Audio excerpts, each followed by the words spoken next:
ഇപ്പൊ ഒരു പുറത്താക്കൽ സംഘടന ഉണ്ടല്ലോ, അവരോടും നമുക്ക് പറയാനുള്ളതാണ്. ജിന്നിനോട് പ്രാർത്ഥിക്കുന്നവർ എന്നൊക്കെ പറയുന്ന ആളുകൾ അല്ലെ, അവരോടും നമുക്ക് പറയാനുള്ളത് ഖുർആനിലേക്കും സുന്നത്തിലേക്കും വരൂ, നമുക്കെല്ലാവർക്കും വിജയിക്കാം. ജിന്നിനോട് പ്രാർത്ഥിക്കുന്നവരാണ് സഹായം തേടുന്നവരാണ് എന്ന ആരോപണമാണ് ചില ആളുകൾ പറഞ്ഞുകൊണ്ടിരിക്കുന്നത്. ശരിയല്ല പ്രിയപ്പെട്ടവരെ, കള്ളത്തരമാണ്. ഒരിക്കലും ഞങ്ങൾ ജിന്നിനോടല്ല പ്രാർത്ഥിക്കുന്നത്, ഞങ്ങൾ ജിന്നിനോടല്ല സഹായം തേടുന്നത്, അള്ളാഹുവിനോട് മാത്രമാണ് സഹായം തേടുന്നതും പ്രാർത്ഥിക്കുന്നതും എന്ന് പറഞ്ഞാൽ പോലും ഇല്ല, നിങ്ങൾ ജിന്നിനോട് തന്നെയാണ് പ്രാർത്ഥിക്കുന്നത് എന്ന് പറയുന്ന അവസ്ഥ. ഇവരൊക്കെ എവിടെ കൊണ്ടുപോയി ചികിത്സിക്കണം അല്ലേ? ലോകത്ത് അവരെയൊക്കെ ചികിത്സിക്കാനുള്ള ഹോസ്പിറ്റൽ ഉണ്ടോ എന്ന് തെരഞ്ഞ് നോക്കേണ്ടതാണ്, പരിശോധിക്കേണ്ടതാണ്. അങ്ങനെയുള്ള ഒരു അവസ്ഥാവിശേഷം എന്തൊക്കെയാണ് എഴുതിവിടുന്നത് പ്രിയപ്പെട്ടവരെ. നിങ്ങൾ ആലോചിച്ച് നോക്കുക, ഇവിടെ ലേറ്റസ്റ്റ് അവരുടെ പത്രത്തിലെ അവർ എഴുതിവിട്ടതാണ്. തൗഹീദി ಸಂಘಟನೆಯಿಂದ ಹೊರದಬ್ಬಲ್ಪಟ್ಟ തൗഹീദിನ ವಿರೋಧಿಗಳಾದ ಕೆಲವು ಜಿನ್ನು ಪೀಡಿತರು. എന്താണ്? തൗഹീദി സംഘത്തിൽ നിന്ന് പുറത്താക്കപ്പെട്ട ചില ജിന്ന് ബാധികൾ. അപ്പൊ ജിന്നുബാധ ഉണ്ടല്ലേ, ആയിക്കോട്ടെ. പിന്നെന്താ പറയുന്നത്? ಶೈತಾನನನ್ನು ಭಯಪಡಲು ಮತ್ತು ಸಿಹಿರನ್ನು ಭಯಪಡಲು ಪ್ರೇರೇಪಿಸುತ್ತಾ തൗഹീദിനെ ಜನರನ್ನು ಶಿರ್ಕಿನೆಡೆಗೆ ಕೊಂಡೊಯ್ಯುತ್ತಿದ್ದಾರೆ. എന്താണ്? അതെ, സിഹിറിന് യാഥാർത്ഥ്യമുണ്ടെന്നാ നമ്മൾ പറഞ്ഞിട്ടുള്ളൂ. സിഹിർ ചെയ്തിട്ടൊന്നുമില്ല. സിഹിറിന് യാഥാർത്ഥ്യമുണ്ട് എന്ന് പറഞ്ഞത് ശിർക്കാണ്. അപ്പൊ പച്ചയായ സ്വഹിയായ ഹദീസിനെ നിഷേധിക്കുകയാണ് അല്ലെ. സിഹിറിന് യാഥാർത്ഥ്യമുണ്ട് എന്ന് വിശുദ്ധ ഇസ്ലാം നമ്മെ പഠിപ്പിച്ചു, ഹദീസുകൾ നമ്മെ പഠിപ്പിച്ചു. പ്രവാചകന് സിഹിർ ബാധിച്ചു എന്ന് സ്വഹിയായ ഹദീസിലുള്ളതാ. അത് പറഞ്ഞതിന്റെ പേരിലാണ് ശിർക്കിലേക്ക് കൊണ്ടെത്തിക്കലാണ് നമ്മള്. അപ്പൊ പച്ചയായ സ്വഹിയായ ഹദീസിനെ നിഷേധിക്കലല്ലേ ഇത്? ചോദിച്ചാ പറയലെന്താ? ഞങ്ങൾ സ്വഹിയായ ഹദീസൊക്കെ അംഗീകരിക്കുന്നവരാ. ഇത് പിന്നെന്താ? അപ്പൊ എഴുതിവിടുന്നതോ ഇതൊക്കെ ഹദീസ് നിഷേധമല്ലേ? അല്ലേ പ്രിയപ്പെട്ടവരെ? എന്താ ഇത്? എന്താ കഥ? എന്താ അവസ്ഥ? അതുകൊണ്ട് ഗൗരവമായി ചിന്തിക്കണം. ഹദീസ് നിഷേധികളായി കുഫ്രിലേക്ക് എത്തരുത്. അത്രേ നമുക്ക് അവരോട് പറയാനുള്ളൂ. എന്തൊക്കെ കാര്യങ്ങളാണ് അല്ലേ? അതുകൊണ്ട് പഠിക്കുക, ദീൻ എന്താണെന്നറിയുക, ഇസ്ലാം എന്താണെന്ന് പഠിക്കുക. അതേ നമുക്ക് അവരോട് പറയാനുള്ളൂ. എന്താ റസൂൽ സല്ലല്ലാഹു അലൈഹി വസല്ലം പറഞ്ഞത്? നിങ്ങൾ ഖിയാമത്ത് നാളിനെ പ്രതീക്ഷിക്കണം. എപ്പോൾ?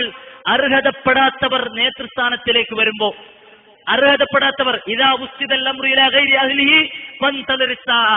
അർഹതപ്പെടാത്തവർക്ക് നേതൃസ്ഥാനം കൊടുക്കുക, അർഹതപ്പെട്ടവരെ മാറ്റിവെക്കുക. എവിടെ അർഹതപ്പെട്ടവർ? നല്ലൊരു തൗഹീദി പ്രസ്ഥാനം അർഹതപ്പെട്ടവരെവിടെ? ആലിമുകൾ എവിടെ? അല്ലെ, പഠിക്കുന്നവരെവിടെ? എവിടെ പ്രിയപ്പെട്ടവരെ? അതേ, മതം പഠിക്കുന്ന, മതത്തെക്കുറിച്ച് ബോധമുള്ളവരെവിടെ? പണ്ഡിതന്മാരാൽ നയിക്കപ്പെടുന്ന പ്രസ്ഥാനമാണോ നിങ്ങളുടേത്? പണ്ഡിതന്മാരില്ലാത്ത ജാഹിലുകളാൽ നയിക്കപ്പെടുന്ന, അതുപോലെ ദീനിനെ കുറിച്ച് ഒരു ബോധവുമില്ലാത്ത, അതുപോലെ അധികാര കസേരകൾക്ക് കണ്ണു നട്ടിരിക്കുന്ന അധികാരി മോഹികളും, അതേ സമ്പത്തിന്റെ ആധിക്യം കൊണ്ട് അഹങ്കാരം മൂത്തവരും വാലിമുകളുമല്ലാതെ പിന്നെ ആരാ ഉള്ളത്? നിങ്ങളാണോ തൗഹീദി പ്രസ്ഥാനത്തെ നയിക്കേണ്ടവർ? നിങ്ങളാണോ അർഹതപ്പെട്ടവർ? പറയിപ്പിക്കരുത്, പറയണ്ടാന്നാ വിചാരിക്കണത്. പക്ഷേ തോന്നിവാസം അധികരിക്കുമ്പോ പറയാതിരിക്കാൻ നിർവാഹമില്ല പ്രിയപ്പെട്ടവരെ. അതുകൊണ്ട് മാത്രമാണ് നമ്മൾ പറയുന്നത് അല്ലേ. നിങ്ങളോട് ഒരു വ്യക്തിവിരോധവും നമുക്കില്ല, ഒരു വിരോധവും നമുക്കില്ല, ഒരു ദ്വേഷവും നമുക്കില്ല. അള്ളാഹുവിന്റെ ദീന് കൊണ്ടാണ് നിങ്ങൾ കളിച്ചത്, അള്ളാഹുവിന്റെ മതം കൊണ്ടാണ് നിങ്ങൾ കളിച്ചത്. അതിന്റെ രോഷമാണ് ഇവിടെ പ്രകടമാകുന്നത്, വേറൊന്നുണ്ടായിട്ടില്ല. ഇല്ല, അള്ളാഹ്ക്ക് വേണ്ടിയുള്ള കോപം. അർശന്റെ തൻ ലഭിക്കപ്പെടുന്ന 7 വിഭാഗം ആളുകളിൽ ഒരു വിഭാഗം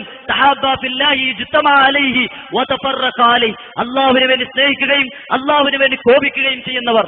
അത്തരത്തിൽ പെടാനേ നമ്മൾ ആഗ്രഹിച്ചിട്ടുള്ളൂ. يا أيها الذين آمنوا من يرتد منكم عن دينه فسوف يأتي الله بقوم يحبهم ويحبونه أذلة على المؤمنين أعزة على الكافرين يجاهدون في سبيل الله ولا يخافون لومة لائم. അള്ളാഹുവിനെ ഇഷ്ടപ്പെടുന്ന, അള്ളാഹു ഇഷ്ടപ്പെടുന്ന, അതേപോലെ അമുസ്ലിങ്ങളോട് ഇസ്സത്ത് വെച്ചു പുലർത്തുന്ന, യുജാഹിദൂന ഫീ സബീലില്ലാ, അള്ളാഹുവിന്റെ മാർഗത്തിൽ ഘോരഘോരാന്തരം യുദ്ധം നടത്തുന്ന, അതുപോലെ വലാ യഖാഫൂന ലൗമത ലായിം, ഒരാക്ഷേപകന്റെ ആക്ഷേപവും ഭയപ്പെടാത്തവരുമാണവർ. അത്തരത്തിൽ പെടാനേ നമ്മൾ ആഗ്രഹിച്ചിട്ടുള്ളൂ. ഒരാക്ഷേപകന്റെ ആക്ഷേപവും ഭയപ്പെടില്ലടോ. എന്തൊക്കെ വിളിച്ചു നിങ്ങൾ മുശ്രിക്കാണെന്നോ, ജിന്നാണെന്നോ മന്ത്രവാദികളാണെന്നോ എന്തൊക്കെ വിളിച്ചോലെ, പരിഹസിച്ചോലെ, എന്ത് തന്നെ ആക്ഷേപിച്ചോലെ.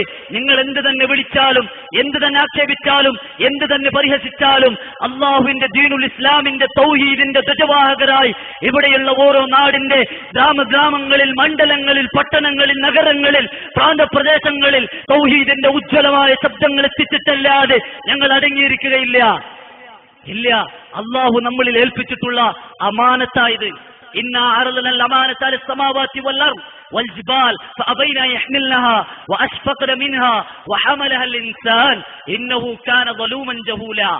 അല്ലെ, ആകാശത്തോടും അതേപോലെ തന്നെ ഭൂമിയോടും പർവ്വതത്തോടും ഇത് ഏറ്റെടുക്കാൻ പറഞ്ഞു. അവരാരും ഏറ്റെടുത്തില്ല, മനുഷ്യരായ നമ്മൾ ഏറ്റെടുത്തു. എന്നാലോ ഇന്നഹു കാന ളലൂമൻ ജഹൂലാ, മനുഷ്യരെ നയിക്കുന്നത് ദുൽമും ജിഹാലത്തും മാത്രമാണ്. ആരെയാണ് ഇപ്പോൾ ദുൽമും ജിഹാലത്തും നയിച്ചുകൊണ്ടിരിക്കുന്നത്? അതുകൊണ്ട് ഗൗരവമായി ചിന്തിക്കണം.